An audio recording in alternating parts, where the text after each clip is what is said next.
Gracias, Susi. Hola, buenas tardes a todos. Es un gusto otra vez estar por aquí. Un saludo a todos los que nos están siguiendo a través de redes sociales. Vamos a continuar con la mesa referente al eje temático número 6, titulado El espacio público moderno es laico. La primera ponencia está a cargo de la doctora Andrea Mesa Torres, con la ponencia titulada ¿Cómo se vive la laicidad en el espacio de la educación superior pública? Andrea Mesa Torres es doctora en Antropología de Europa por la Universidad de Humboldt de Berlín, es miembro del SNI nivel 1, es Magister Artium por parte de la Universidad Libre de Berlín y actualmente realiza una estancia postdoctoral con ACID en el Departamento de Antropología de la Universidad Autónoma Metropolitana Iztapalapa. Su proyecto actual se titula Laicidad y diversidad religiosa en el espacio de la educación superior, dos estudios del caso UNAM y UAM Xochimilco. Doctora Andrea, le cedo la palabra, tiene 15 minutos. 3 minutos antes le escribo por el chat. Muchísimas gracias. Sí, pues muchísimas gracias. Bien, pues primero que nada quisiera pues agradecer a Susi y a Ariel por la invitación. Y bueno, voy a comenzar porque tengo muy poco tiempo. Bueno, realmente mi contribución es, voy a leer una parte de una etnografía que estoy escribiendo, que está por completarse, y que tiene que ver con mi proyecto postdoctoral que se titula Laicidad y diversidad religiosa en el espacio de la educación superior, dos estudios de caso, la UNAM y la UAM Xochimilco. Y bueno, nada más quisiera decir que el año pasado ya hice realicé una etnografía sobre, que realicé a partir de entrevistas con estudiantes en la UNAM, y esta etnografía tiene que ver más con los estudiantes que entrevisté en la UAM Xochimilco. Y bueno, por lo que ahora que lea la etnografía, pues voy a hacer también automáticamente algunas comparaciones entre estos distintos espacios universitarios, en donde lo que realmente me interesa es observar, pues, cómo, bueno, esto es complicado. Yo no quisiera hablar de un espacio laico, porque no creo que exista un espacio laico, sino más bien, y claro, le agradezco al conferencista de hoy, pues su conferencia, porque pues realmente creo que es más bien se trata de discursos de la secularización que moldean el espacio, ¿no?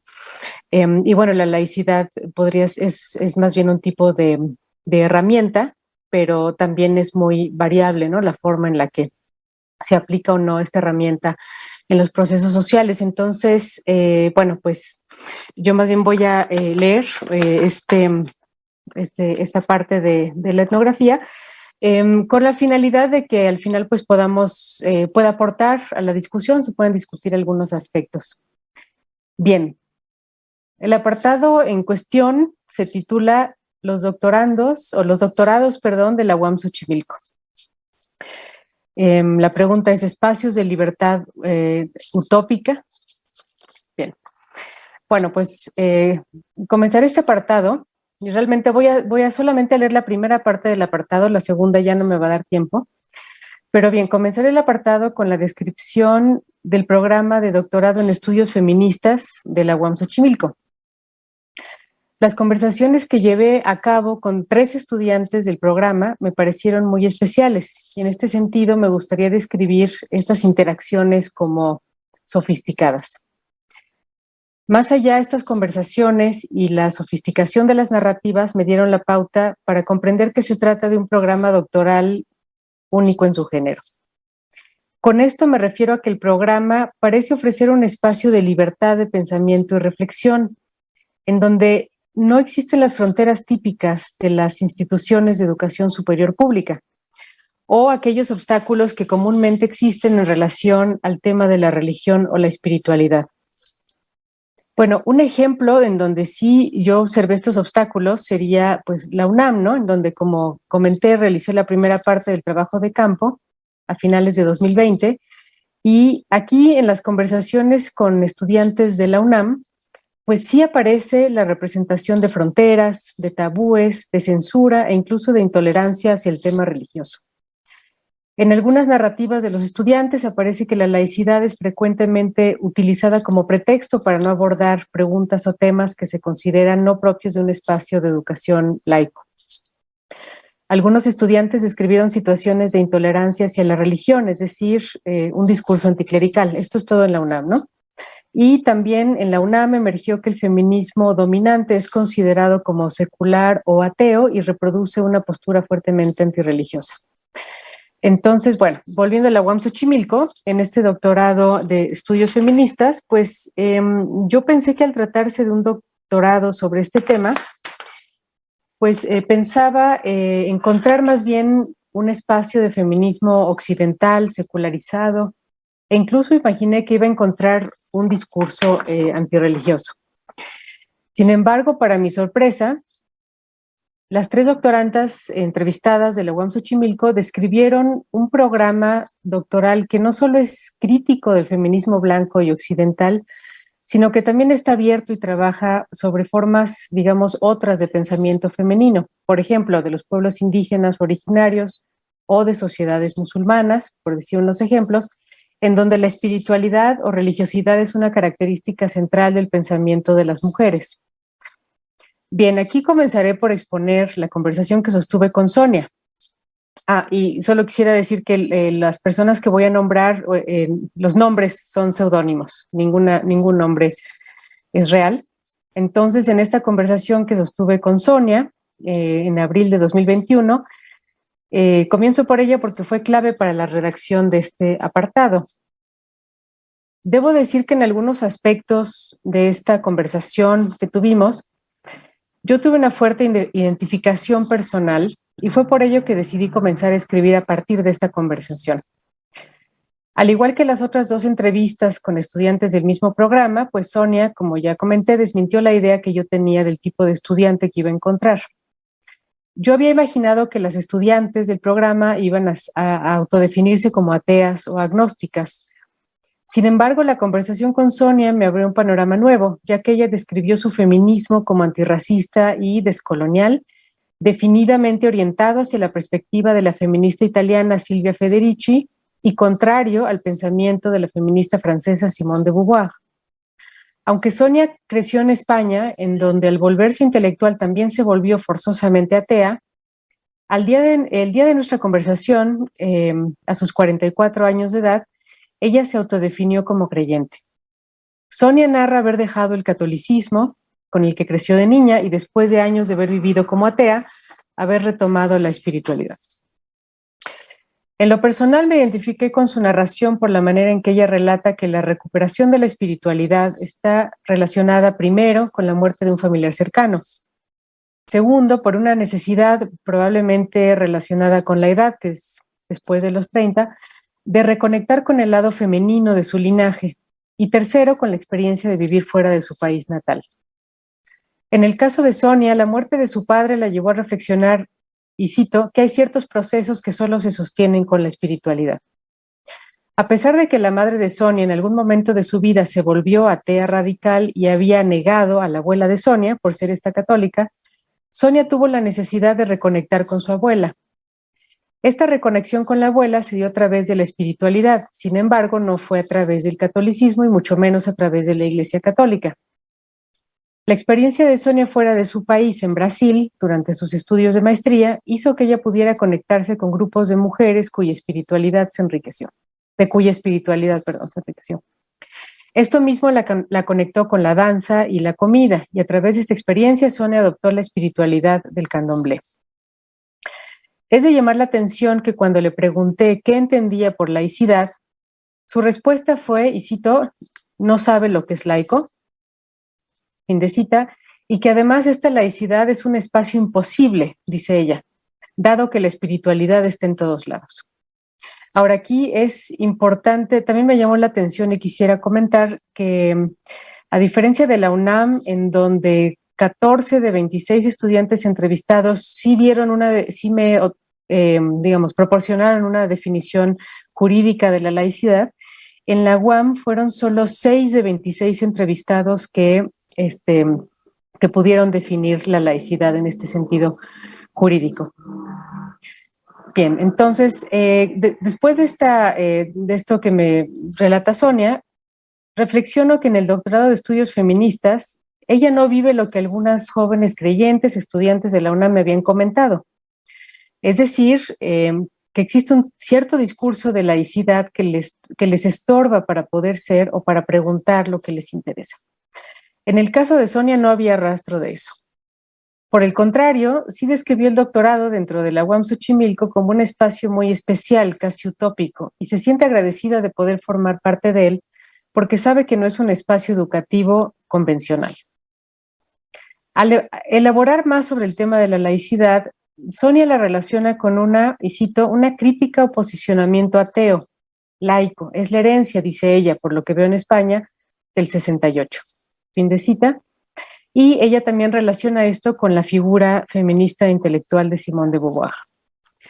Sonia expresa frontalmente que hay otras vías, ya que más bien, ella dice, es a través de la espiritualidad y religiosidad que podemos tomar caminos comunes, y esta también sería su vía para confrontar el patriarcado colonial.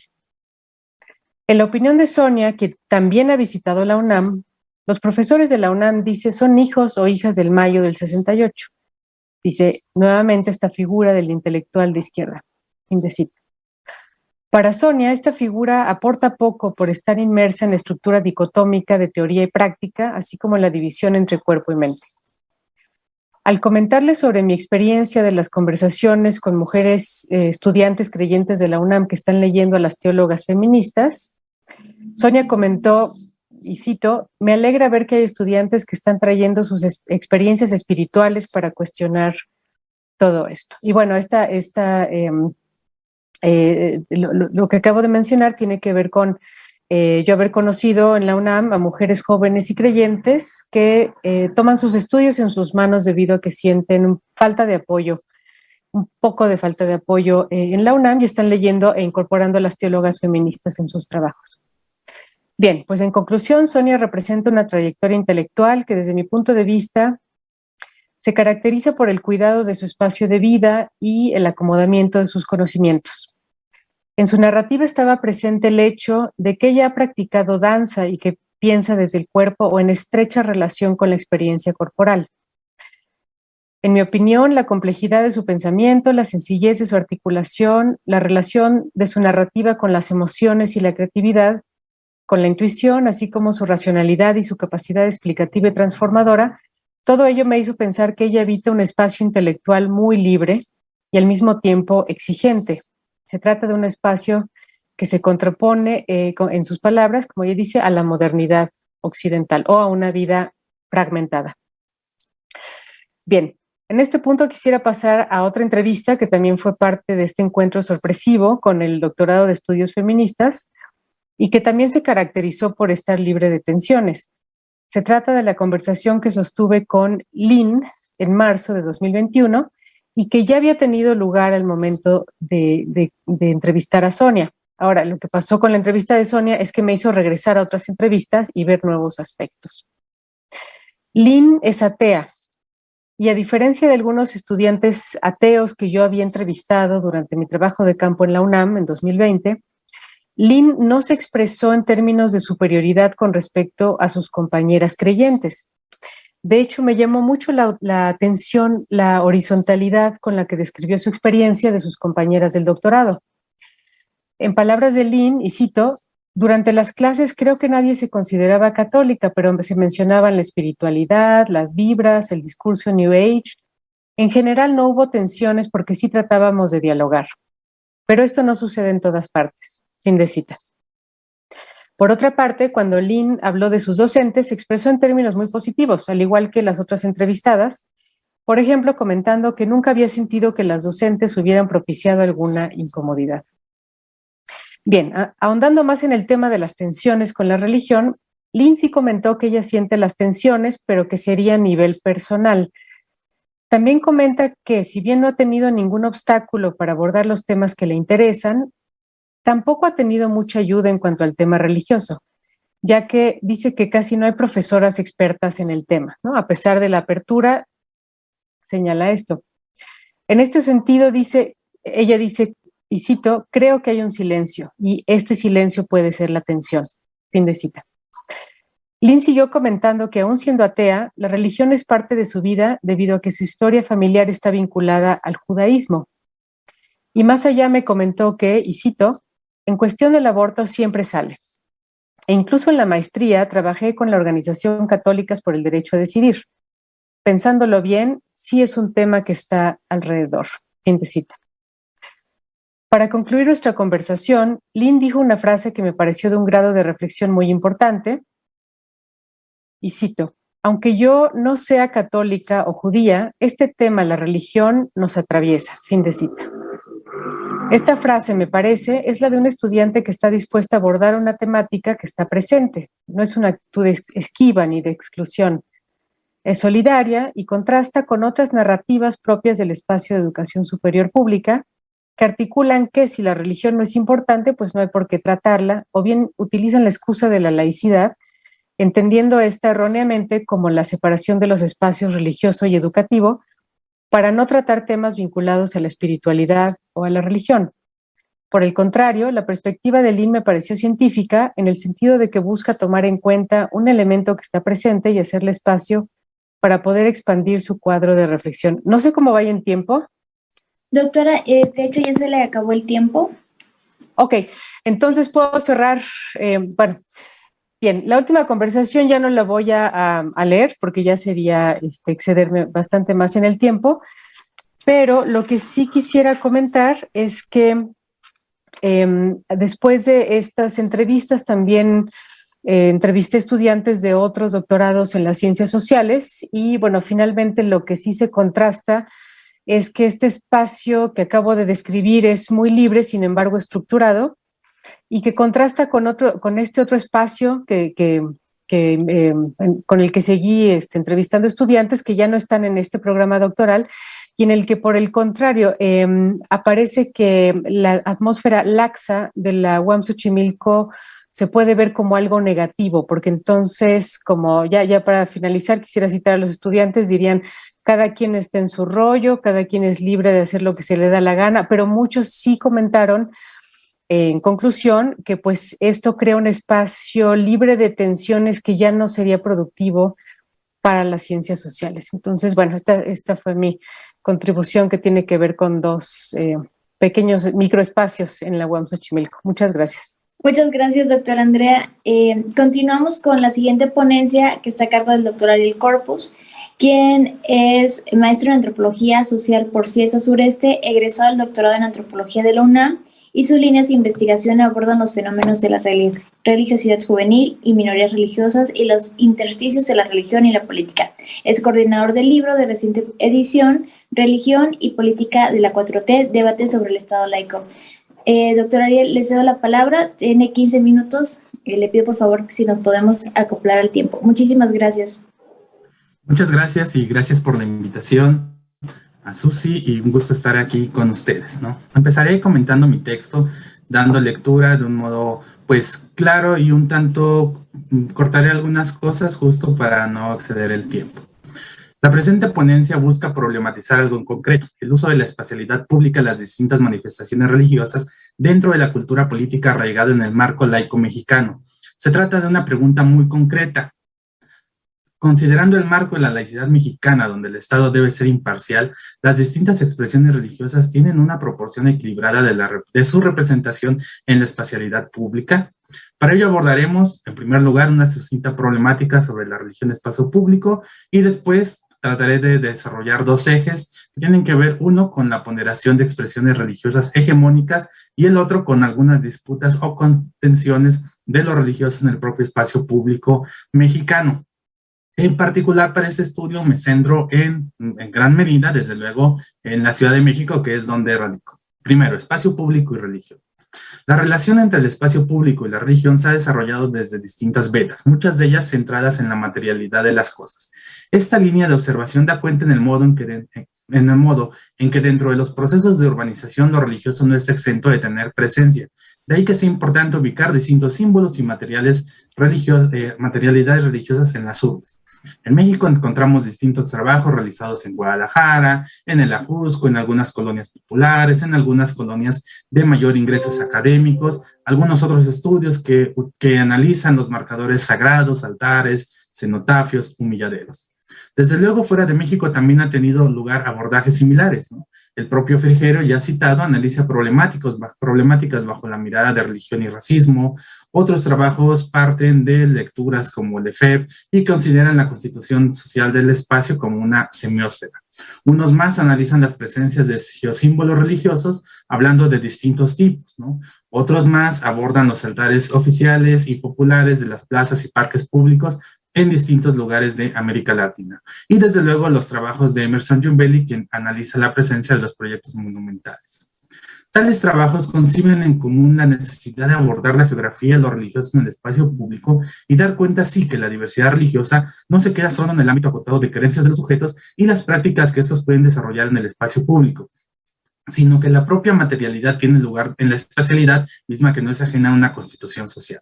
Si bien forman parte, o si bien estos trabajos retoman marcos conceptuales diferenciados, hay una constante a entender que tal presencia procede de diversas significaciones, pero también produce nuevas. Por un lado, su presencia no es ajena a las relaciones de poder en el propio campo religioso, y por otro lado puede llegar a generar algún tipo de incomodidad cuando tales símbolos hegemónicos se confrontan con la competencia o con alguna otra edad.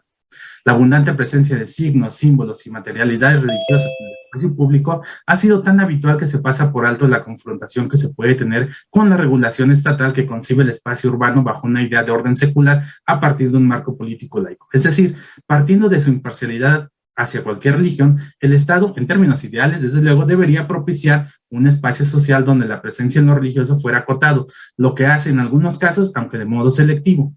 Desde luego, se considera que el marco laico no niega el derecho que tienen individuos o grupos a expresar sus creencias y dar cuenta de ella a través de símbolos religiosos o usar su espacio para algunas prácticas, e incluso de incorporar alguna materialidad que les sea significativa al propio espacio público, pero ello no implica que el Estado deba promover, financiarlos, porque de ahí surge su imparcialidad. Sin embargo, a pesar de ello, el Estado no es una institucionalidad totalmente homogénea como usualmente se pretende hacer ver. En su interior hay burocracia, individuos, procesos que tienen selectividades y la imparcialidad es solo una de ellas.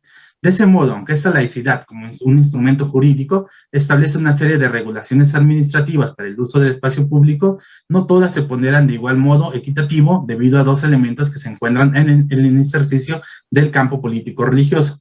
El primero es lo que podemos denominar una concepción hegemónica católico-céntrica de la cultura política, arraigada no solo en las instituciones abstractas de la laicidad, sino en los sujetos que conforman la burocracia del Estado y que consideran algunas decisiones a partir de ese epicentro epistemológico. Ello implica, desde luego, un desconocimiento de la diversidad religiosa, el cual es un tema adyacente que vamos a ver. El segundo es que no todas las expresiones religiosas, desde luego, conciben su creencia a través de la materialización y por ende su especialidad se centra de modo diferente, lo que implica nuevos problemas para los intentos de regulación del espacio público.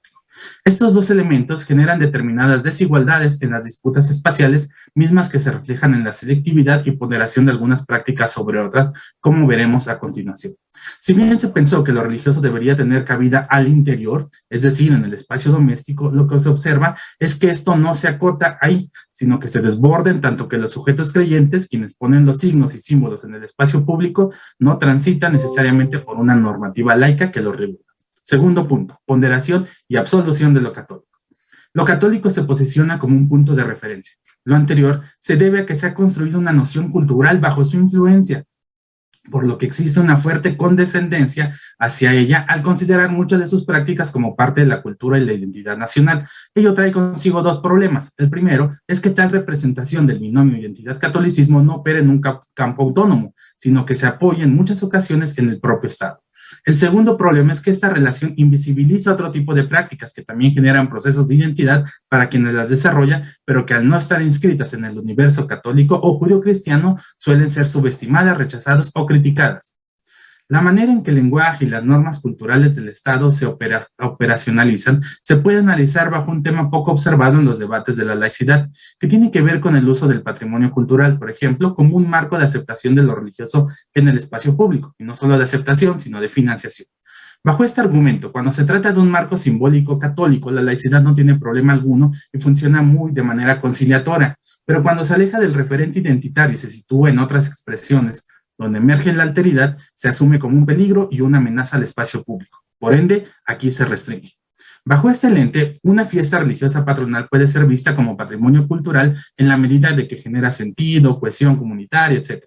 Pero cuando se trata de una práctica religiosa de alteridad, es anómala, peligrosa, fragmenta la laicidad mexicana.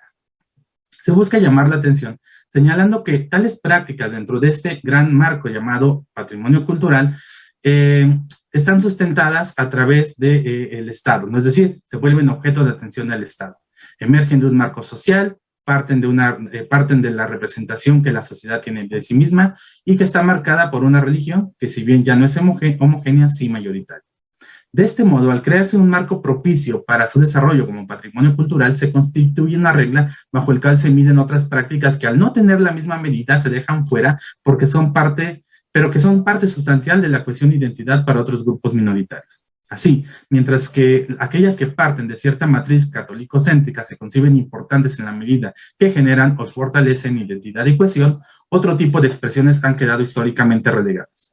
Es importante recordar que bajo esta noción de patrimonio cultural se alude a lo que se busca conservar porque es parte de la memoria social en la medida de su valía para la sociedad y porque es considerado importante para los procesos de identidad colectiva.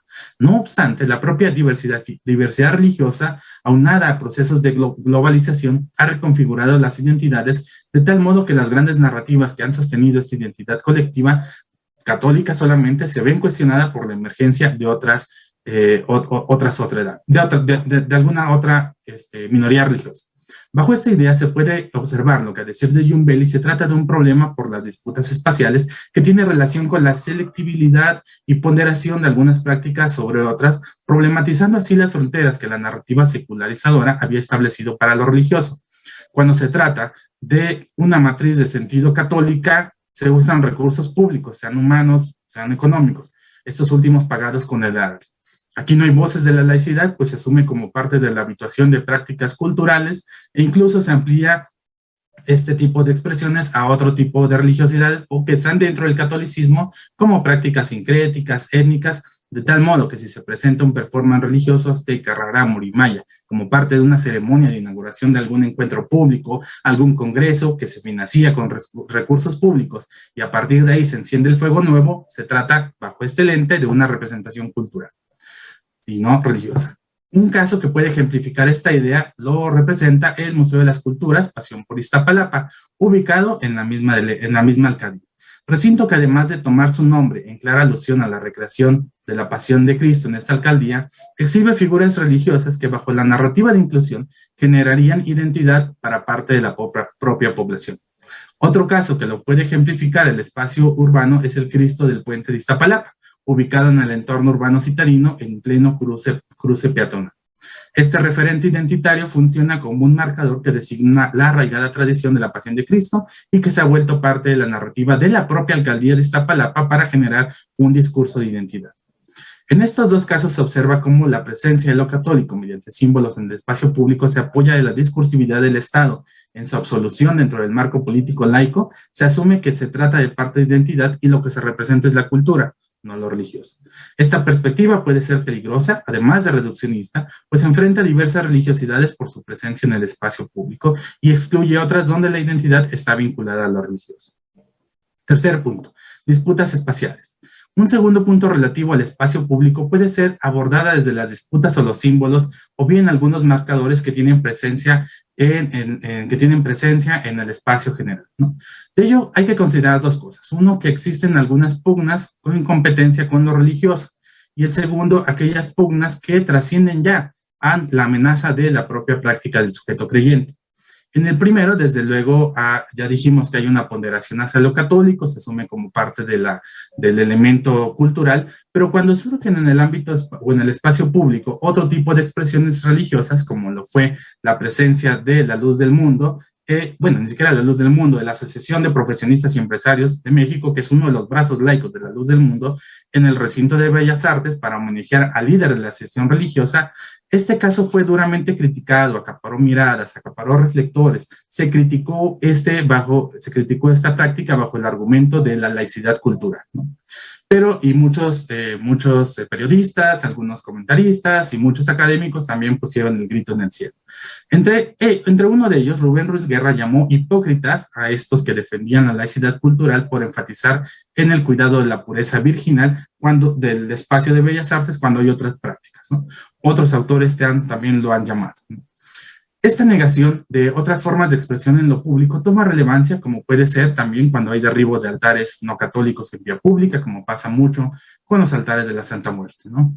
En otros casos, hay otros modelos de espiritualidad holística que tienen también presencia en el espacio público y que se apoyan a través del propio Estado y a través de la propia burocracia, ¿no? Por ejemplo, el proyecto de elaboración de mandalas que tuvo lugar en 2017 en la alcaldía misma Iztapalapa, en el cual se invitó a distintas mujeres a realizar una meditación masiva para señalar distintos símbolos y armonizar la energía sanadora de la mujer e impulsar con ello la reconstrucción del tejido social.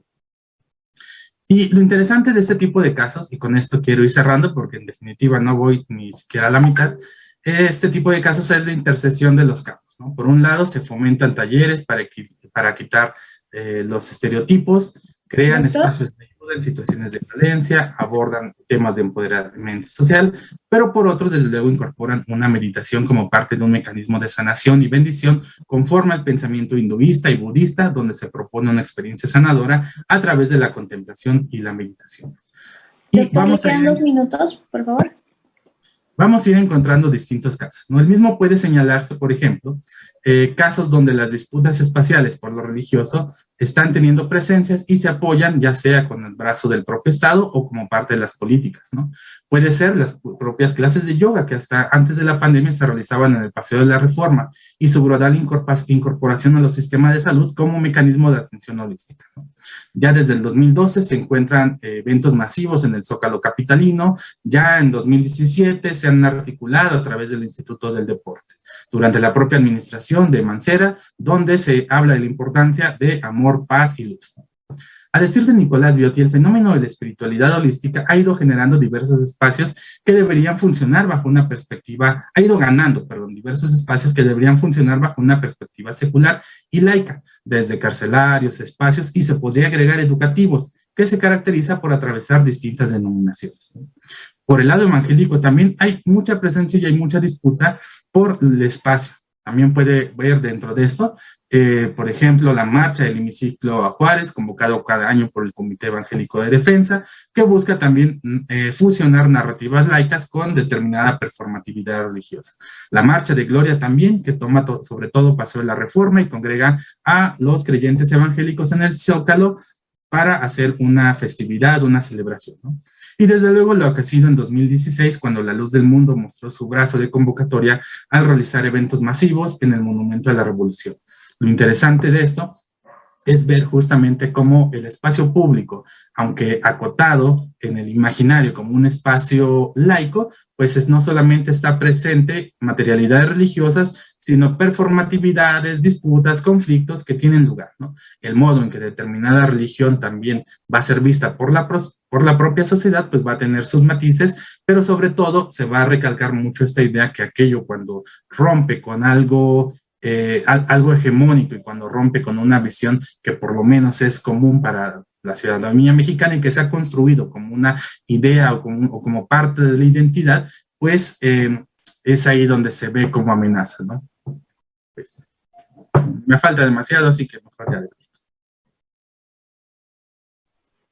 Muchísimas gracias, doctor, por acoplarse al tiempo. Ya más adelante le invitaremos tiene espacio en el Seminario de Cultura Política para poder seguir debatiendo. La siguiente ponencia, titulada La imagen de Benito Juárez como objeto de la cultura política protestante, está a cargo del maestro Carlos Enríquez Torres Monroy, quien es licenciado en Historia por la Escuela Nacional de Antropología e Historia, es maestro y doctorante en Historia por la Universidad Iberoamericana y es miembro de la Comisión para Estudios de la Historia de la Iglesia en América Latina. Es profesor de asignatura en la ENA y su última publicación se titula Representaciones de los mártires protestantes en México, discursos e imágenes de la memoria, dentro del libro Mártires y sus objetos, aproximaciones etnográficas a la memoria de devociones de mártires en México, publicado recientemente por la Universidad Iberoamericana. Doctor Carlos, tiene 15 minutos. Le avisaré 5 minutos antes de que termine su ponencia. Muchas gracias. Muchas gracias. Voy a compartir pantalla.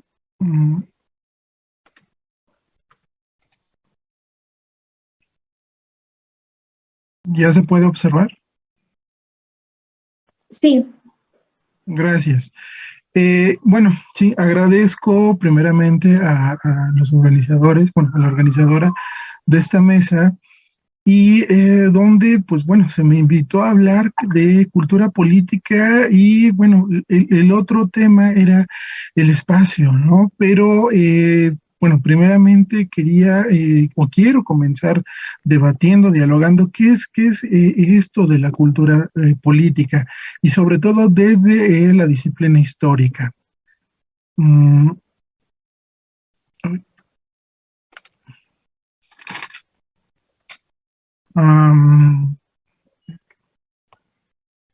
Ok, ya. Bueno, para hablar de la cultura política desde la historiografía, basta con comenzar a revisar la producción historiográfica francesa en torno a los debates sobre el retorno a la política, ¿no? Pensemos que dentro de esta historiografía francesa que se condensa en la llamada Escuela de los Anales, hubo esa reticencia a hacer a un lado la historia política y concentrarse en las grandes estructuras, ¿no? Pero ¿qué pasa? Llegamos a los 60s, a los 70s, que es cuando surgen las, grandes crisis políticas y donde hay un interés de volver a pensar en lo político, ¿no? En la política. Y entonces aparecen trabajos o reflexiones como las de Jacques Julliard, pensando otra vez en la historia política, pero retomando algunas propuestas de historiadores de los anales, como Marc Bloch, Lucien Febvre, ¿no? Que le apuestan a el estudio de la psicología histórica. Entonces la historia tiene un gran componente psicológico, ¿no? Donde un acontecimiento político tiene o existe no solo por el gran personaje, sino por el eco de una colectividad que lo provoca, ¿no? Y entonces eso nos da, o da de entrada a distinguir a los actores políticos, al elector, al votante, al simpatizante, al militante, al que se adhiere, al adherente, a sus formas de organización, a sus códigos, a sus rituales, a sus lenguajes, a cómo se manifiestan eso, ¿no? En colectividad. Y eso lo lleva a pensar en en el concepto de sociabilidad, ¿no? Lo va a trabajar Maurice Agulon, en términos de, aptitud, la sociabilidad como una aptitud de vivir en sociedad, pero también como un comportamiento político, comportamiento colectivo, comportamiento que se condensa o se articula en relaciones que le dan sentido a distintas actividades y actividades que se desarrollan en lugares. Esos lugares pueden pertenecer al espacio privado como un hogar, ¿no? Pero también al espacio público como, un club, un círculo, un bar, la escuela, las iglesias, ¿no? Y entonces a partir de ahí se piensa otra vez en códigos, reglas, costumbres que van siendo, son colectivos, son variables y evolucionan, ¿no? Cambian y continúan. Entonces ahí también tiene sentido el estudio de algunos aspectos de la cultura, como en el caso de Maurice Agulon, pues esta imaginería de las Marianas, ¿no? Y pensar también en esas representaciones como bustos, estatuas, medallas, personificaciones, pues nos habla de rutinas, nos habla de mentalidades, nos habla de esos actores, ¿no? Esos hombres, esos grupos, esas instituciones que fungen como intermediarios, ¿no? Entre, lo político y la gente, ¿no? Y bueno, también eso nos lleva a pensar en una cultura política donde se abordan las experiencias colectivas, tal como lo maneja Sergey Bernstein, ¿no? Pensando que la adopción de comportamientos políticos es el resultado de experiencias vividas, comportamientos solidarios frente a acontecimientos, ¿no? Y que motivan tales comportamientos. Ahora, a partir de ahí, pues bueno, surge esta pregunta, ¿no? Juárez, objeto de cultura política protestante mexicana, y para pensar en esa pregunta, pues bueno, hay que pensar en elementos como el símbolo, ¿no? Pensar en Juárez como el símbolo de una república laica, ¿no? Pastores protestantes como intermediarios culturales y después las motivaciones que están surgiendo, ¿no? Bueno, pensando en los discursos, ¿no? Vemos a partir de fuentes como la prensa protestante que, bueno, cuando se habla de Juárez es hablar de bueno, en las imágenes pueden ver poemas, pueden ver discursos, pueden ver editoriales, pero donde se habla como Juárez como el maestro, el doctor, el profeta, ¿no? Que purifica en las aguas de las leyes de reforma, ¿no? Al Estado, ¿no? Donde se ve una continuidad histórica entre Juárez, Hidalgo y Cuauhtémoc, ¿no? Entonces, ahí también hay una construcción histórica de este personaje a partir de estos materiales, ¿no? Y bueno, en segundo lugar, pues bueno, vienen estas representaciones pues gráficas, ¿no?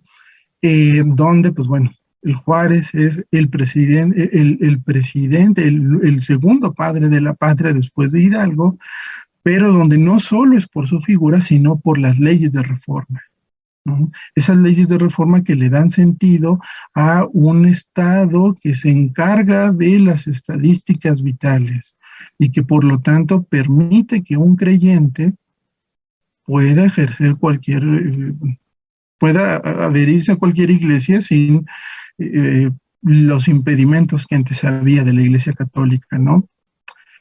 Y bueno, pensando en otros elementos de estas representaciones, pues bueno, el monumento, ¿no? Que dentro de las investigaciones que he visto, noté que hubo un momento en que los protestantes o los líderes de las iglesias protestantes en algún momento buscaron formar un monumento a Benito Juárez, un proyecto que nunca se materializó, pero que siempre estuvo ahí presente, ¿no?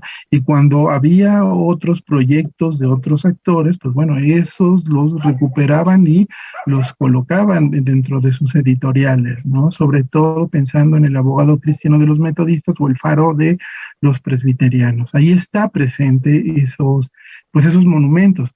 Y eso nos habla también de una apropiación del espacio público más allá del templo. Y nos habla de prácticas. Y dentro de espacios públicos, pues la figura de Juárez también estuvo presente, pensando en escuelas, ¿no? Un montón de escuelas protestantes o diarias dentro de sus fuentes que le llaman Benito Juárez, ¿no? Donde no solo van protestantes, sino pueden ir cualquiera, ¿no? Algunas, lo que ellos le llaman procesiones cívicas o actos cívicos, como el que están viendo en la imagen de mi derecha, es sobre ofrendas a un monumento a Benito Juárez en la zona de Chalco, ¿no? Y donde están en consonancia con las personas, con las autoridades locales, ¿no? No es algo que ellos hagan por sí solos, sino también en comunicación con algunas autoridades, ¿no? Y otras donde, bueno, ya no agregué alguna imagen porque no encontré, sobre pues, veladas literarias dentro de las iglesias. Es decir, la iglesia, esos espacios que pues aparentemente solo sirven para la función religiosa, también funcionan o fungen como estos espacios donde se abordan estos discursos que veíamos anteriormente, ¿no? donde se celebran en los grandes días de la patria, cito esas fuentes, donde Juárez no es el enemigo de Dios o de la religión, y donde, pues bueno, básicamente, pues bueno, es una crítica al fanatismo católico, ¿no? Y pensando en espacios públicos, otros elementos que me gustaría abordar aquí es esto de, pues, la apropiación, ¿no? Como del hemiciclo a Juárez, de que el profesor Ariel Corpus ya había mencionado, ¿no? Estas concentraciones que ya se realizaban,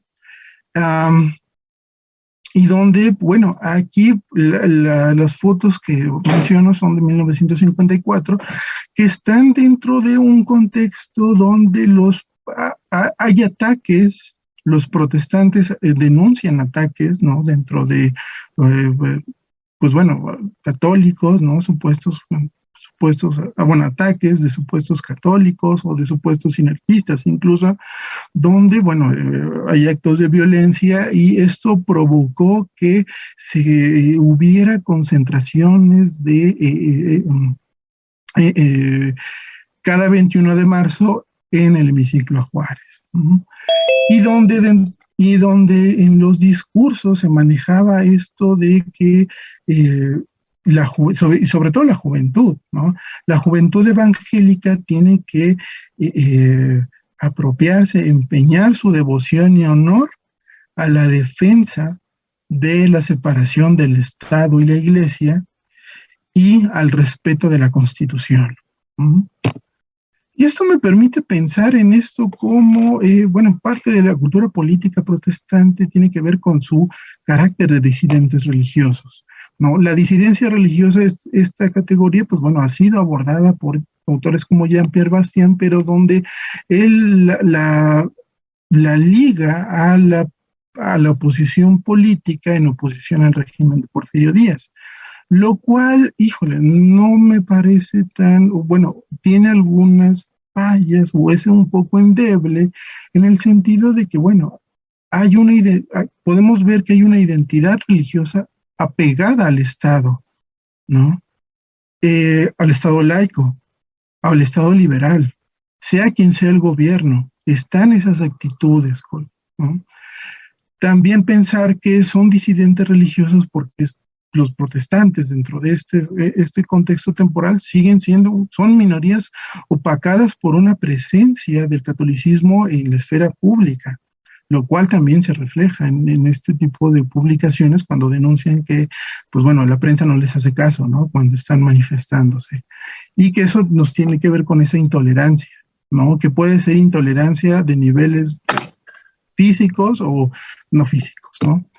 Y para concluir, y para dar temas futuros. Maestro, ¿le quedan 2 minutos? Sí, gracias.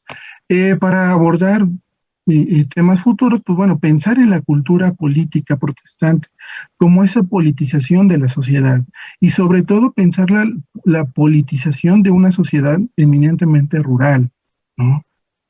Sigue siendo rural, no es este esquema que luego se presenta como los protestantes dentro de zonas urbanas, no.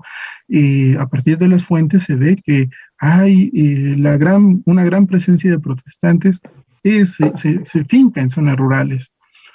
Luego, pensar en comportamientos y actitudes políticas que sobrepasan al acontecimiento, a la coyuntura, ¿no? Fuera del porfiriato, fuera del acontecimiento revolucionario, fuera de la posrevolución, las actitudes y los comportamientos políticos siguen ahí, ¿no?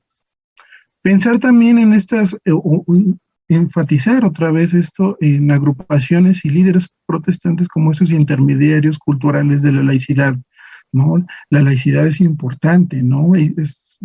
Para estos actores. Entonces, son esas iglesias y esos líderes los que van a poner esto en debate, ¿no? Para estos creyentes. Y por último, lo que sería la negociación y disputas por esos espacios seculares, ¿no?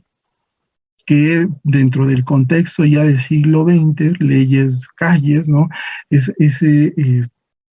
Lucha por esos espacios más allá del templo. Y pues bueno, eso sería todo y agradezco la atención. Muchísimas gracias, maestro, por apegarse al tiempo. Vamos por la última ponencia y vamos a tener todavía un buen tiempo para preguntas. Ya están llegando algunas preguntas en el chat, igual para los que nos están viendo en YouTube o en Facebook pueden escribirlo. La última ponencia está a cargo de Amílcar Carpio Pérez. Está titulada su ponencia Laicidad y mentalidad religiosa, prácticas y convivencia de dos tradiciones en Jalisco, México, durante el siglo XIX. Amílcar Carpio Pérez es profesor titular de tiempo completo en la Universidad Pedagógica Unidad Nacional en Ajusco, doctor en Humanidades por la Universidad Autónoma Metropolitana Iztapalapa y licenciado en Historia por la Escuela Nacional de Antropología e Historia. También es miembro del Sistema Nacional de Investigadores con nivel 1 y es miembro de la Comisión para el Estudio de la Historia de la Iglesia en América Latina y el Caribe. Doctora Amílcar, le damos espacio, tiene 15 minutos, 5 minutos antes le escribo por el chat. Muchísimas gracias. Ok, muchas gracias. Quisiera iniciar, bueno, agradeciendo lógicamente la oportunidad de comentar algunas ideas sobre estos temas que hemos estado dialogando y platicarles primero cómo se fue construyendo. No me permitirá, como a mis compañeros, creo, llegar a conclusiones, pero sí dejar algunas pistas de por dónde van, sobre todo, las inquietudes que tenemos. Una de las primeras inquietudes surgió hace unos años por invitación de el compañero Corpus, ¿no? Y me llamaba la atención cómo ante diferentes situaciones políticas actuales, un sector de la academia había reaccionado con cierto, digamos, inmediatez, pensando que la laicidad estaba en peligro. Y yo me cuestionaba por qué la laicidad, estando en peligro, solamente puede movilizar a ciertas élites académicas o políticas. ¿Por qué no? ¿Por qué hay que defender la laicidad y por qué no se puede involucrar hasta el momento en nuestra sociedad mexicana a un sector más amplio de la sociedad? Eso me llevó a repensar esta idea historiográfica que se mantiene todavía como dominante, aquella que dice que por lo menos en la historia que ha dominado, la de los conflictos iglesia-estado, donde se menciona que la sociedad mexicana es una sociedad que ha entrado a estos terrenos de la laicidad desde el siglo XIX. Entonces, una de las cuestiones que me fui preguntando es cómo poder estudiar esta parte de la laicidad para entender el por qué la sociedad o en la sociedad en general o en grandes sectores de esta sociedad no ha impregnado esta laicidad y por qué cada tanto, en cada torpeza política, hay que salir a defender la laicidad, ¿no? ¿Por qué tenemos que involucrarnos los académicos o los políticos y por qué no es una defensa aún natural? Quizá esto tiene alguna respuesta, yo se los comparto como una inquietud que me orientó quizá a buscar una forma diferente de entender estos procesos de laicidad que conllevan a otros como el de secularización. Por otra parte, bueno, aprovechando este evento donde se buscaba sobre todo definir a la cultura política, que yo le entiendo como una serie de valores, actitudes, creencias, sentimientos, conocimientos o informaciones de los ciudadanos hacia ciertas cuestiones de las instituciones políticas, ya sean personas, las instituciones, sus candidatos, ¿no? De ahí retomo solo la parte de las actitudes o de las prácticas que las personas tienen hacia lo político. Es así que buscando una forma de cómo trabajar estos temas del establecimiento de las leyes de reforma en el siglo XIX, decidí acercarme en cómo las personas o la sociedad en su mayoría actúa frente a este tipo de leyes. Y me encontré pues que hay ciertos trabajos que ya nos mostraban un camino para poder trabajar precisamente este tipo de cuestiones, que son los que voy a abordar y espero me permita llegar después al caso práctico, al caso que me ayuda a demostrar cómo de alguna manera para entender estas relaciones hay que considerar las actitudes de la población.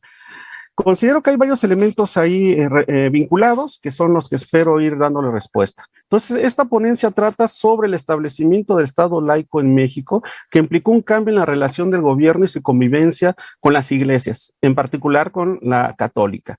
En el siglo XIX la religión hegemónica fue el catolicismo, eso pues todos lo sabemos. Por ello los cambios que trajo la instauración del Estado laico a partir del decreto de una serie de disposiciones y leyes de corte liberal minaron la influencia de esta institución y modificó su relación con la sociedad.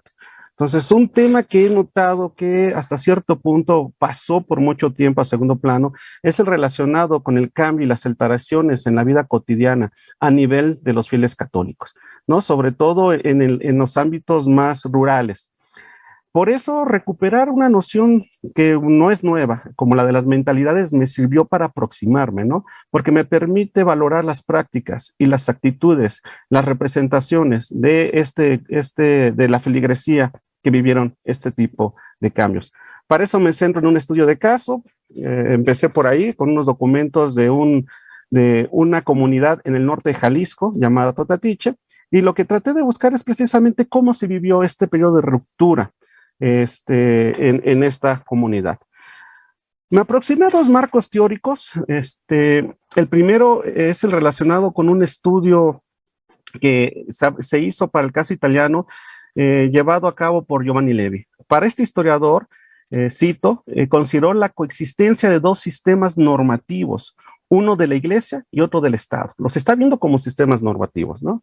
Que consiguen delimitar con nitidez sus campos de competencia y de autonomía y que no encuentran formas de subordinación de la Iglesia al Estado o viceversa, como ha ocurrido en muchos países de otras tradiciones, ¿no? Esto ha tenido consecuencias que no pueden seguir siendo leídas en términos de relaciones entre Estado e Iglesia. Y este tipo de estudios son los que dominaron en México, ¿no? Lo vimos como relaciones. Lo que propone Levi es trabajarlos como un efecto de poderes normativos que de alguna manera están en competencia.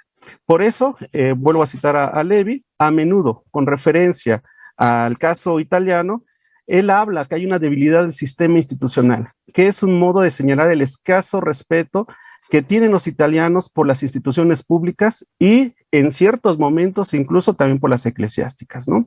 Él observa que hay una religiosidad, sí, más cercana a lo popular y una limitada observancia de los preceptos religiosos combinada con algunas prácticas religiosas más libres, ¿no? Y que van acompañadas, esto es lo importante que yo creo, de una imagen del Estado y de sus instituciones como males necesarios, fatalidades de las que hay que defenderse y librarse a la mayor brevedad posible.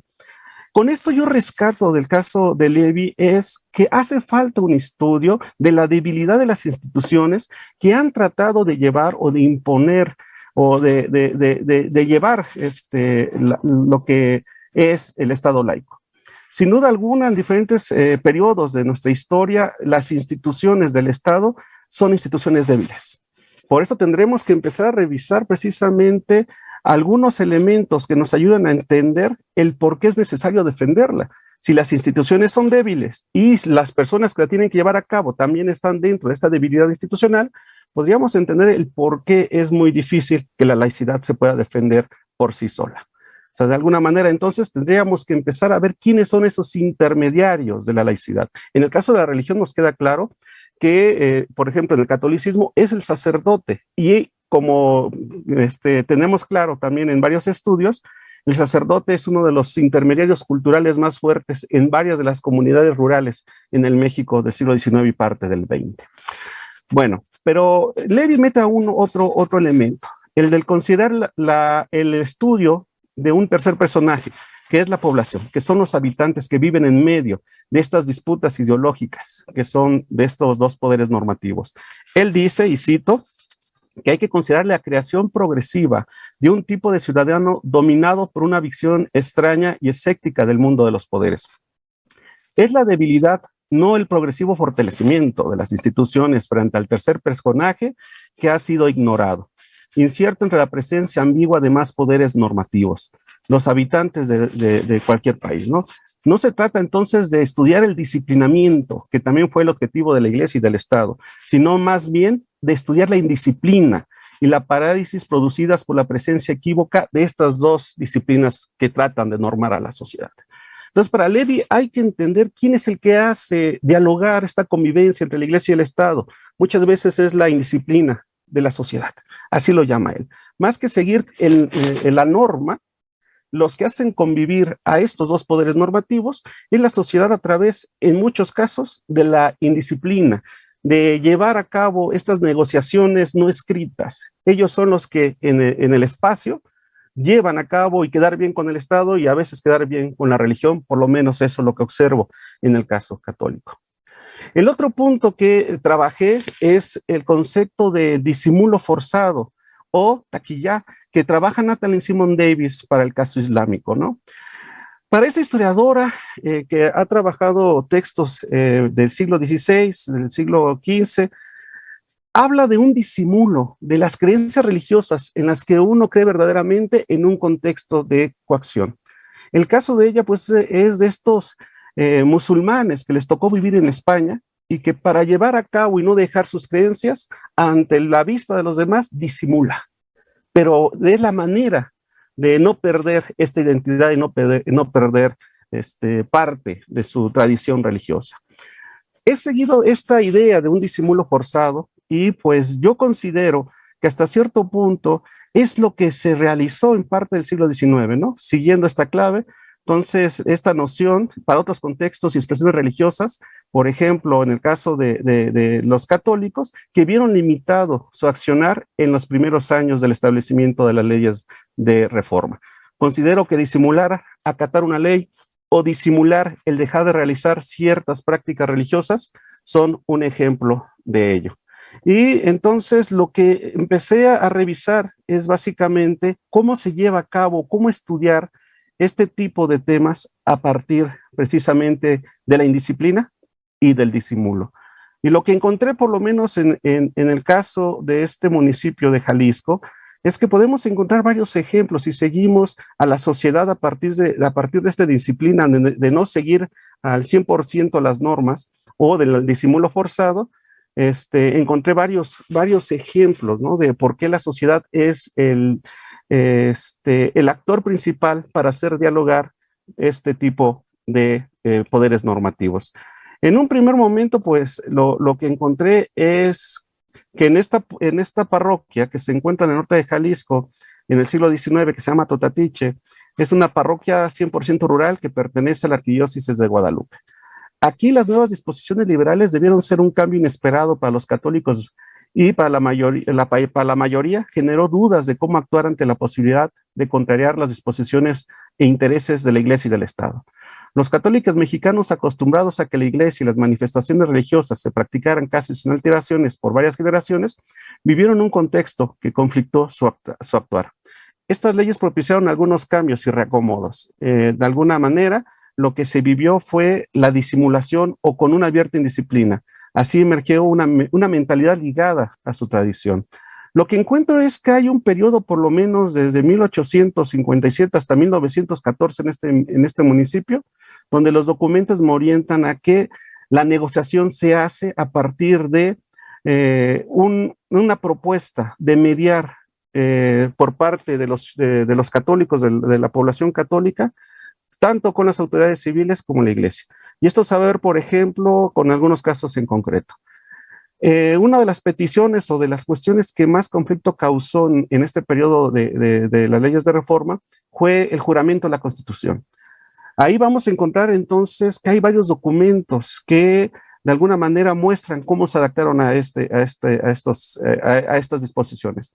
Un ejemplo muy claro va a ser la contraprotesta, que es un documento que uno como miembro del gobierno, al jurar la Constitución, después tenía que ir a jurar a una iglesia que lo que había jurado, pues no era cierto, ¿no? Que uno juraba fidelidad a la iglesia. De esta manera, el católico seguía trabajando dentro del gobierno, pero dejaba claro su fidelidad. Estas formas de contraprotesta son una forma de simulación Maestro, forzada. Ok. Gracias. Tengo otros ejemplos, son el más claro después de la contraprotesta, puede ser los arreglos de conciencia, que son documentos que una vez que se emitían las leyes de desamortización, uno podía adquirir como ciudadano algún bien desamortizado, pero como estaba de por medio que esos bienes eran de la iglesia, la mayoría se acercaba a los párrocos para firmar y volver a comprar precisamente ese tipo de terrenos. De esa manera, con los arreglos de conciencia, se cumplía con el Estado, pero también se cumplía con la Iglesia. Ahí vemos otra vez una disimulación o vemos una indisciplina. Pero la idea central que sigo con Levi es precisamente que es la sociedad la que está en medio de estos dos poderes normativos. Por eso, la idea que sigo manteniendo es cuáles son estas instituciones que son las encargadas de bajar a la mayoría de la sociedad, por un lado, desde el Estado, la idea de laicidad y el respeto, y por otro lado, pues la idea o los intereses que tienen cada una de las creencias. Creo que lo que afectó al establecimiento de laicidad en nuestro país, y esto es lo que he encontrado, por lo menos en los documentos, es la lentitud con que se crearon las instituciones que eran las encargadas de transmitir la ley de laicidad, por ejemplo, el registro civil, por ejemplo, las escuelas en este municipio se dieron hasta finales del 19. Hasta 1875 en este municipio hubo un matrimonio solo por lo civil. Cada tercer mes se reportaban matrimonios de alrededor de 30 personas. Es decir, las instituciones llegaron después del establecimiento de un Estado laico. Creo que un punto central que hay que empezar a estudiar es quiénes son los intermediarios de la laicidad, los encargados de transmitir precisamente estas ideas a la mayoría de la sociedad. Creo que ahí estaría uno de los puntos de por qué podríamos entender que constantemente tras un tropiezo o una torpeza política tenemos que salir a decir la laicidad está en peligro. Y somos una sociedad que está en estos debates pues desde mediados del siglo XIX. Ahí dejo la idea, creo que no me da para terminar, con esto yo terminaría. Muchísimas gracias, en verdad, gracias por pues ajustarse todos nuestros ponentes al tiempo. Pues sabemos que el tiempo es algo tan complejo y en un tema también tan complejo, pues se nos va el tiempo. Pues les recuerdo que están invitados todos a participar y unirse a nuestro seminario de cultura política y espero que más adelante podamos tener también una reunión para discutir todos estos temas que son muy interesantes cada uno de ustedes. Bueno, vamos a pasar a una ronda de preguntas, tenemos un buen tiempo y ya tenemos algunas preguntas en el chat que me voy a permitir leerlas. ¿Les parece si leo todas las preguntas y al final pues las vamos respondiendo, ¿vale? Por parte de la doctora Susi, para el maestro Ariel, pregunta, ¿cuáles fueron las principales conclusiones de este estudio? Y para la doctora Andrea, si ha pensado en contrastar con otro espacio universitario la etnografía que nos compartió. También, por parte de la doctora Susi, para el doctor Carlos, si puede pensar en una mapografía nacional de monumentos juaristas. Es una pregunta muy interesante. También de la doctora Susi para el doctor Carpio, dice, además de un estado débil, podremos pensar desde lo rural en la sincretización de rituales cívicos. Pongo el ejemplo del retrato de Miguel Hidalgo que se vela en la iglesia la noche del 15 de septiembre. Los altares de la patria, las casas con vírgenes, la bandera y el retrato de Hidalgo en los que se rezan y se celebran fechas nacionales. Bueno, hasta el momento tenemos estas preguntas, damos una ronda para sus respuestas. Empezamos en el orden como fueron presentando sus ponencias, ¿sí?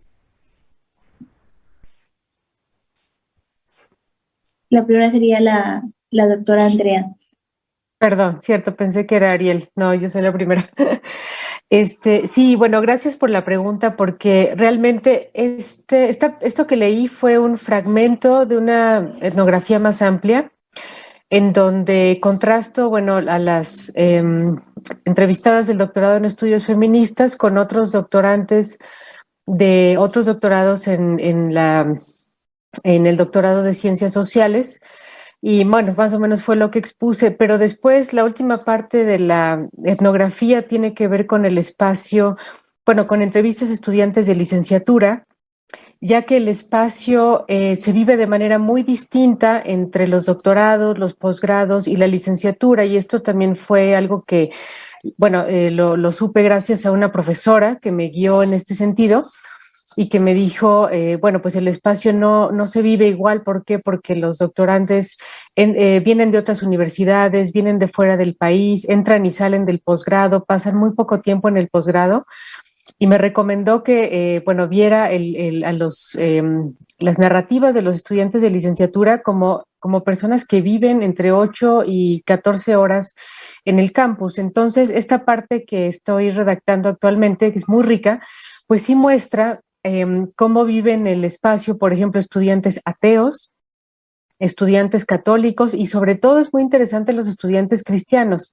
que tienen una organización de sus células o grupos de estudios, círculos de lectura de Biblia dentro del campus.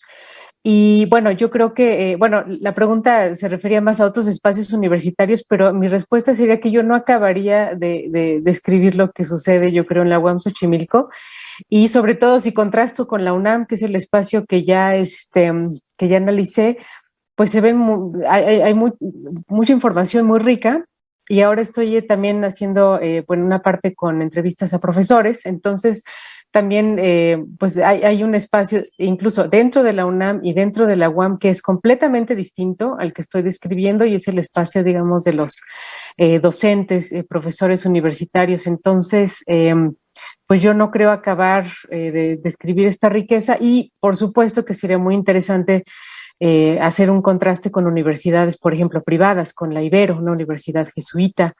Sí, yo creo que no tiene fin esta larga etnografía. Muchas gracias por la pregunta.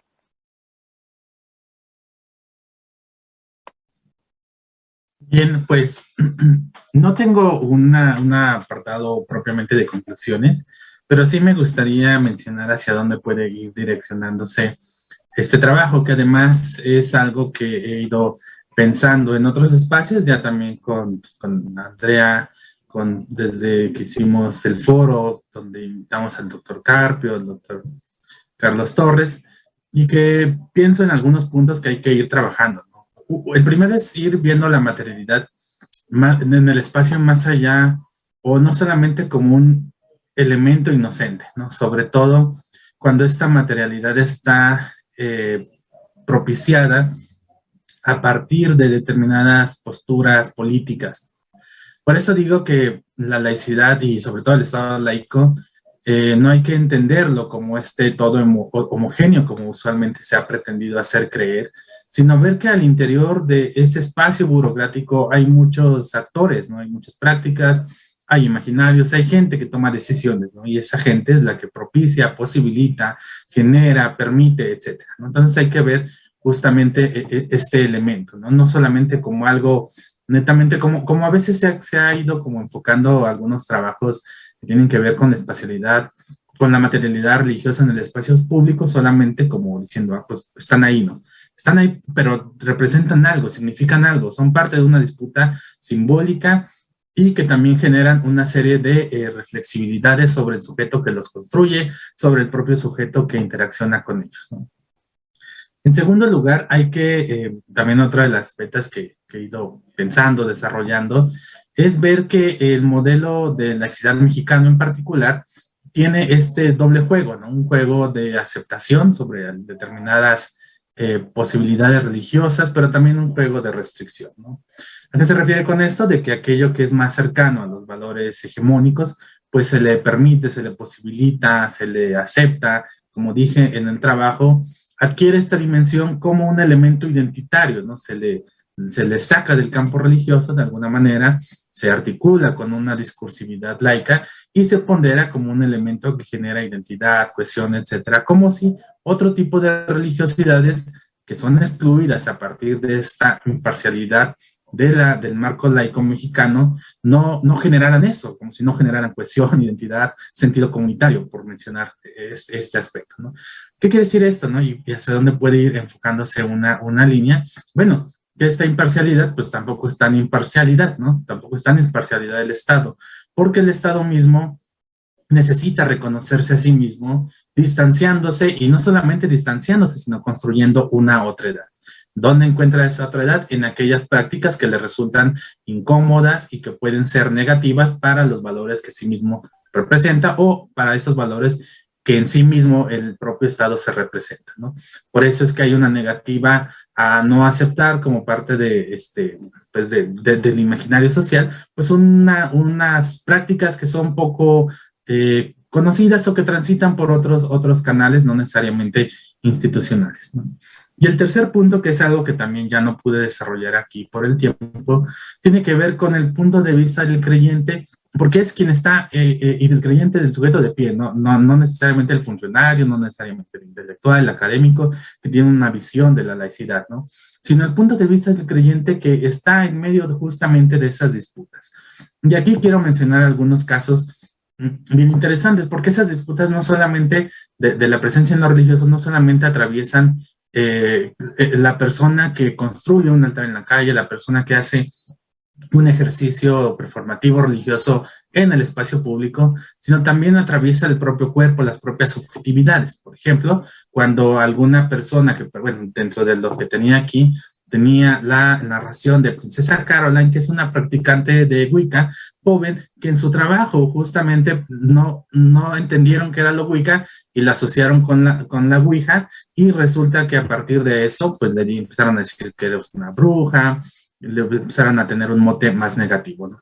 Negativo. O en el caso de Herb Casals, un abogado de formación yoruba, que también es interesante porque él, trabajando en la Procuraduría General, pues, y llevando en parte algunos ciertos atuendos religiosos, pues en esta institucionalidad laica, pues fue visto negativamente, le restringían la entrada, y pues como en un asunto de oficialidad, pues se ve como esta perspectiva de que, pues, sí, todas son aceptadas, pero hay algunas que definitivamente no.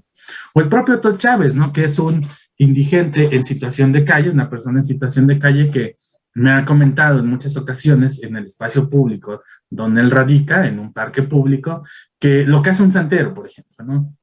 Y que él ha tenido pleitos con el santero porque en la madrugada llega y tira desechos rituales, y él se siente incómodo con eso, o sea, también lo atraviesa, ¿no? O también Diane Nugent, una vecina, que también le molesta este tipo de problemáticas que tienen que ver, en efecto, con salud pública, con saneamiento de los espacios públicos, porque pues ha encontrado en el parque público, en su caminata hacia el trabajo, pues desechos rituales, ¿no? Y que de alguna manera incomoda también porque pues saca a pasear a su perro, etcétera. Entonces, creo que esa es otra beta, analizar la perspectiva del creyente, ver cómo estas disputas no son netamente pues ingenuas, sino que tienen consecuencias sobre los propios sujetos sociales.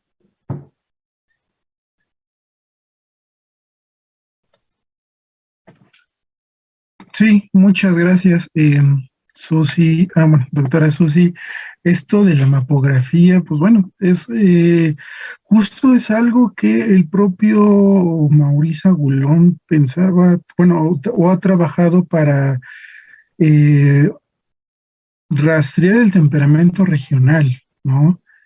Y desde ahí rastrear también los comportamientos y actitudes políticas en distintas regiones, bueno, en su caso Francia, pero creo que a partir de una mapografía de monumentos juaristas se podría pensar en algo así, ¿no? Pensar en los lugares, ¿no? En dónde se construyen más de estos monumentos, qué prácticas se realizan pensando en bueno, ceremonias, o como lo veo en las fuentes protestantes, las procesiones cívicas, ¿no?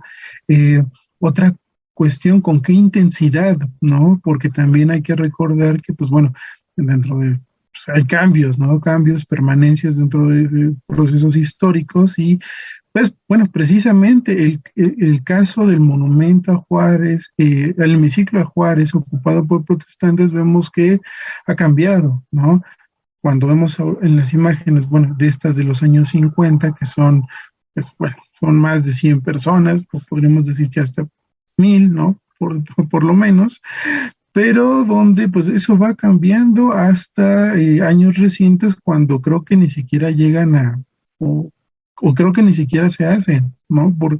Por la falta de aforo, ¿no? Eso nos va hablando de distintas intensidades en donde se realizan esas prácticas centradas en estos pues en estos monumentos, pero que también nos lleva a otra cosa importante dentro de la reflexión, que es, o al menos yo lo veo en la época, sobre todo finales del siglo XIX, la fiesta cívica, ¿no? Y eso otra vez nos vuelve a hablar de quién la hace, en qué momento la hace, ¿no? No solamente siguiendo el calendario cívico, sino por qué, quién la dirige, ¿no? Y ahí podemos ver al liderazgo local, ¿no? Que a lo mejor puede ser, pensando en lo que mencionaba el doctor Carpio, pues también puedes ondular entre, pues bueno, una fidelidad a la iglesia, pero a la hora de hacer esta procesión cívica, pues la va a practicar, ¿no? Y al otro mes, pues la procesión religiosa, ¿no? Y eso nos va a hablar de esos temperamentos regionales, ¿no? Dentro del plano político, lo cual, pues bueno, bueno, sí sería un buen tema a realizar a futuro. Gracias.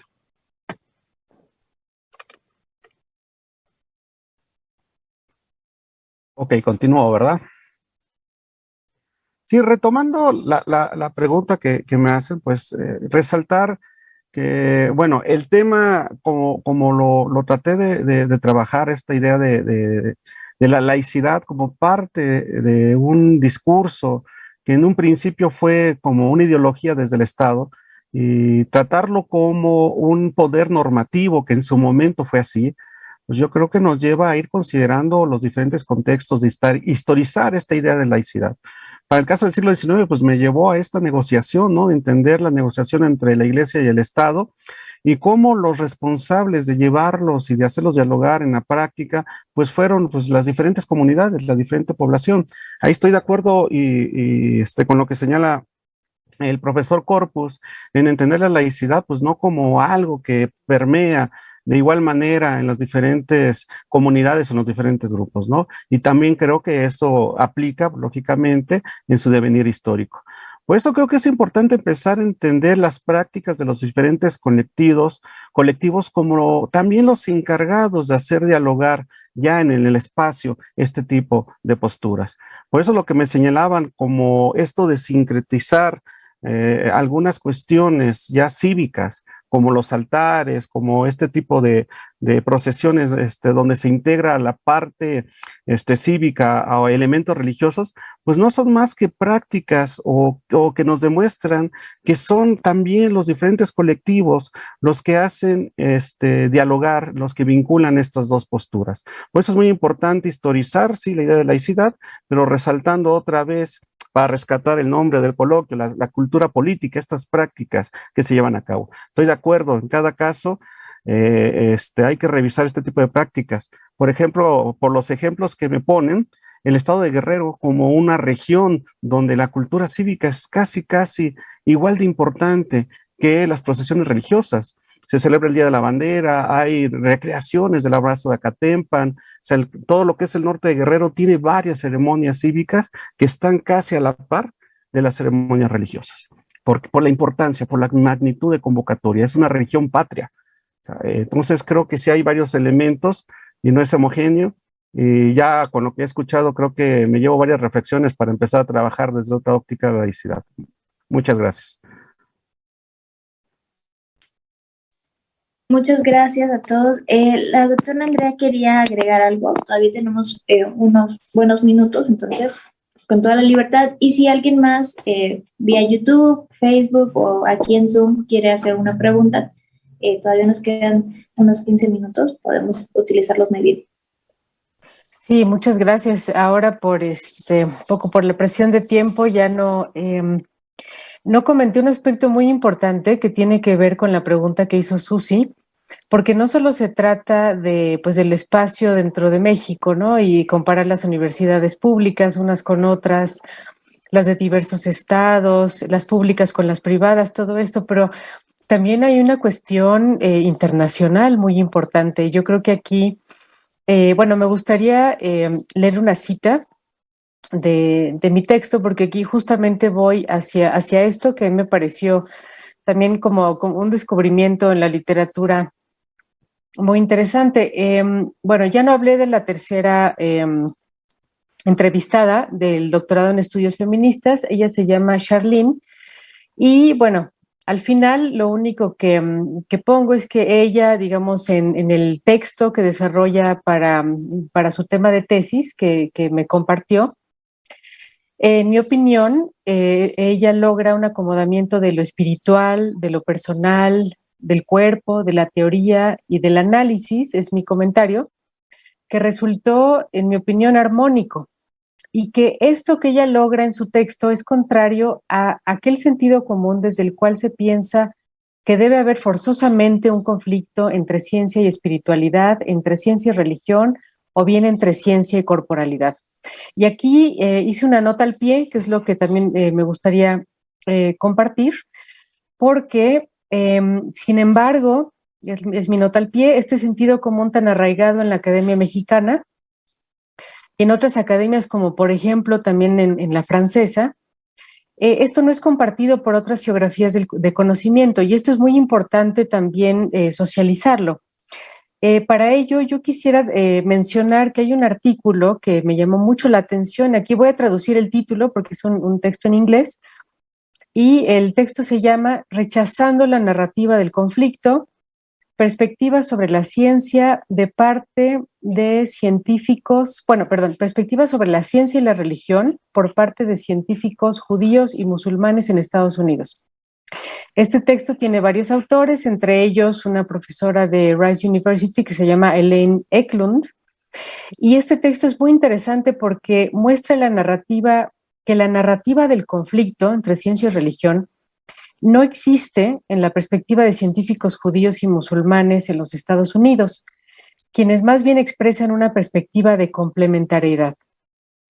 El trabajo de esta chica, por ejemplo, del doctorado en estudios feministas, pues me recordó mucho a este texto, ya que estaría en sintonía, ¿no?, con ello, ya que no ve las diversas áreas como necesariamente propensas a entrar o estar en conflicto. Entonces, en este sentido, me parece importante mencionar que, bueno, desde mi opinión, sería importante de indagar en el tipo de ciencia que se produce cuando nos posicionamos fuera de esa narrativa del conflicto. Esto es lo que yo quería compartir porque me parece que esto también apunta a una comparación, digamos, internacional, intercultural también de este fenómeno. Muchas gracias, doctora. Tenemos una pregunta más en el chat dirigida al doctor Carpio, es de parte de la doctora Paola Hernández, y pregunta, ¿en qué medida los casos de laicidad que menciona no fueron casos de afortunada imposición a los que después alcanzó la conciencia pública? Y si nos podría mencionar otros casos afortunados de este tipo. Gracias, doctora Paola, por su pregunta. Híjole, podría ampliar un poco más la pregunta. La verdad es que no me queda muy claro hacia dónde va, ¿no? ¿En qué medida los casos de laicidad que menciona no fueron casos de afortunada imposición? Es que yo, en el caso que hablo, pues no hablo precisamente de una imposición de la laicidad, sino más bien hablo de estas prácticas, de esta indisciplina por parte de la población, ¿no? Que supo de alguna manera mediar, cumplir o tratar de cumplir tanto con el poder normativo del Estado como contra el poder normativo de la Iglesia. He encontrado que en varios municipios, por lo menos de corte rural, fue lo que primó.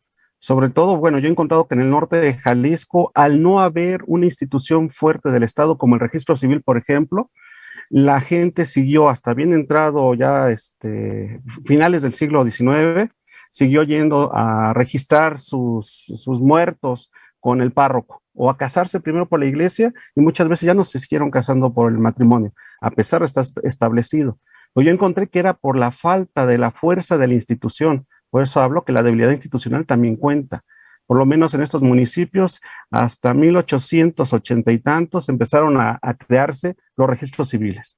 Encontré otros datos, por ejemplo, en la escuela, que fueron creados por el mismo párroco. Entonces, ahí hablo también de la debilidad de la institución.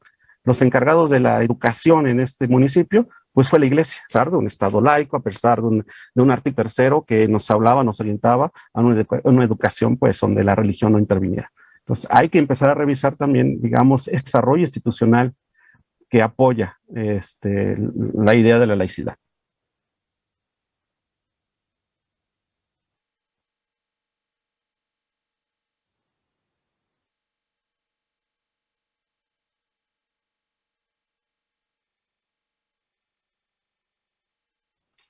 Creo que se fue su imagen. Vamos a esperar unos segundos a ver si podemos recuperar. Creo que tiene problemas internet. Aquí está el doctor. Sí, doctor, disculpe, es que la última parte ya no lo pudimos escuchar. No sé si lo podía repetir. Y la doctora Paula nos comenta en el chat. También. Su micrófono, doctor. Sí, yo creo que un elemento importante cuando hablaba de la debilidad institucional tiene que ver precisamente con seguir el establecimiento de por ejemplo, de estas instituciones como el registro civil, que como lo que es la escuela. Por lo menos en la región que yo estudié, eso favoreció que una mentalidad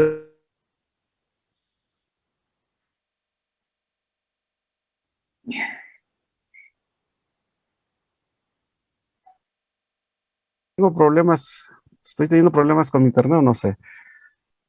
Digo, en la zona que estudié, el problema del establecimiento del registro civil, de las escuelas, fue un problema muy fuerte. Eso es lo que yo encontré que propició una debilidad del Estado, una debilidad de su presencia y una debilidad de sus intermediarios culturales. Por eso considero que fue la población la encargada de pues llevar como pudieron el cumplimiento tanto del Estado como de la Iglesia. Entonces, a eso me refería. Muchísimas gracias, doctor. No sé si hay una pregunta más o algún último comentario.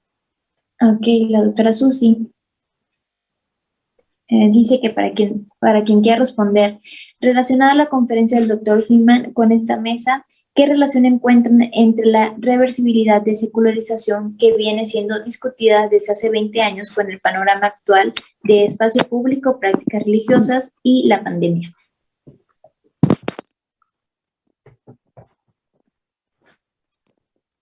Tenemos todavía unos 5 minutos. Si alguien quiere responder la pregunta. Bueno, pensando en lo que menciona la doctora Susi y agregando el factor actual de la pandemia, yo lo veo pensando en estos actores evangélicos que niegan la enfermedad y pues, seguían promoviendo la asistencia a cultos, ¿no? Frente a lo que dijera el médico, frente a lo que dijera los políticos, las autoridades locales, ¿no? Estos actores seguían disputando ese liderazgo dentro de esas comunidades, ¿no? Entonces ahí se ve cómo estos actores, estos líderes religiosos, pues, entran en esa disputa con las autoridades o poderes seculares, ¿no? Que eso es algo que, pasando esta pandemia, yo creo que también habrá que estudiar y analizar, ¿no? Y pues, sería todo. Doctor Ariel, ¿escuchamos?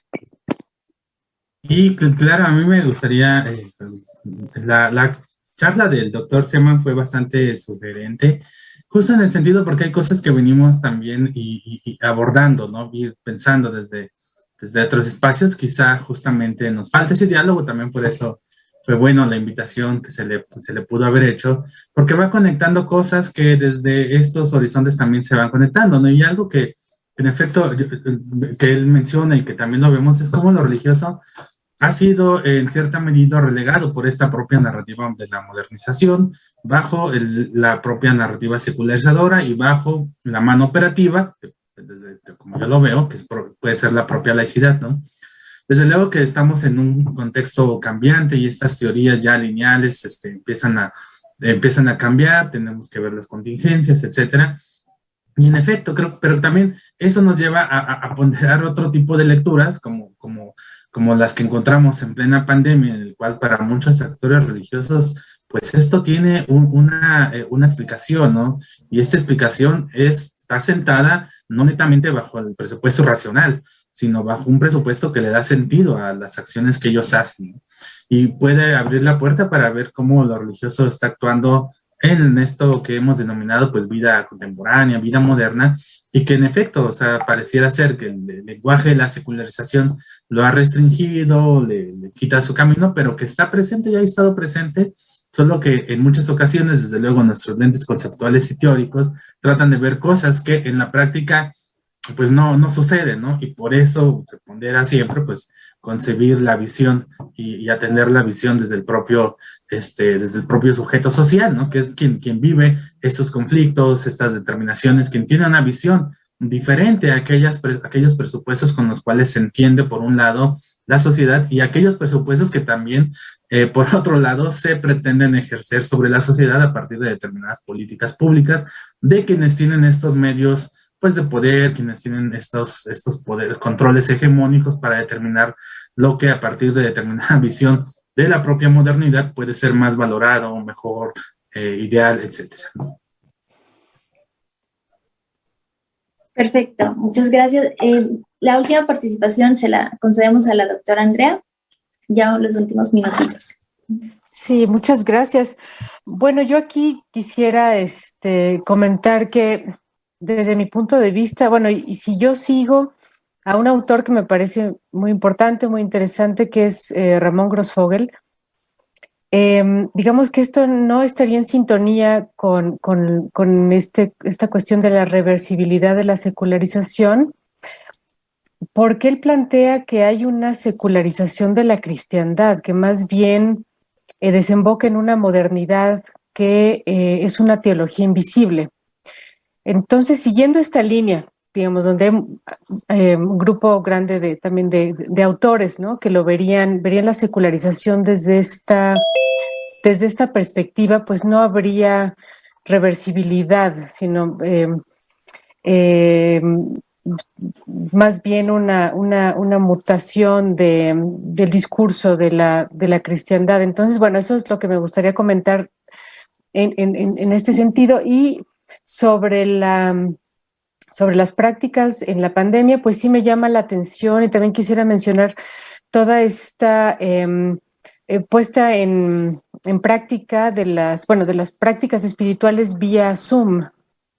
Me parece muy interesante porque yo pude participar, digamos, de unas dinámicas que se organizaron por Zoom, y a mí sí me sorprendió pues la organización y la forma en la que, bueno, en este caso particular, pues se pudo realizar, por ejemplo, un rezo.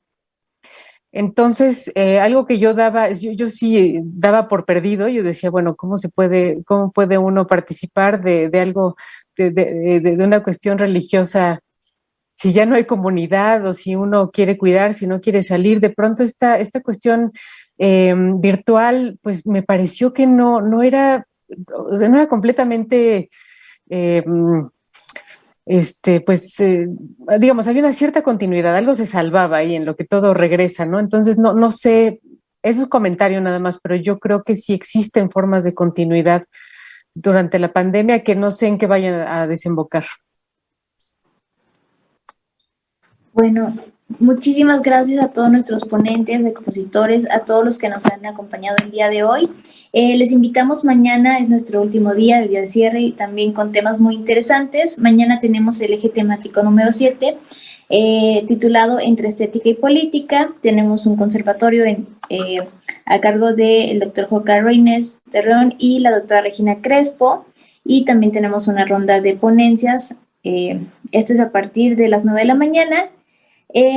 Después, a las 2:15, tenemos el eje temático 8 con el que cerraríamos, que empieza con una conferencia magistral a cargo del doctor Octavio Montes, titulado Dimensiones espacial de la cultura política y su pertinencia del análisis en el siglo XXI. Y también tenemos una ronda de ponencias. Muchísimas gracias a todos por su presencia, por su atención, y nos vemos el día de mañana.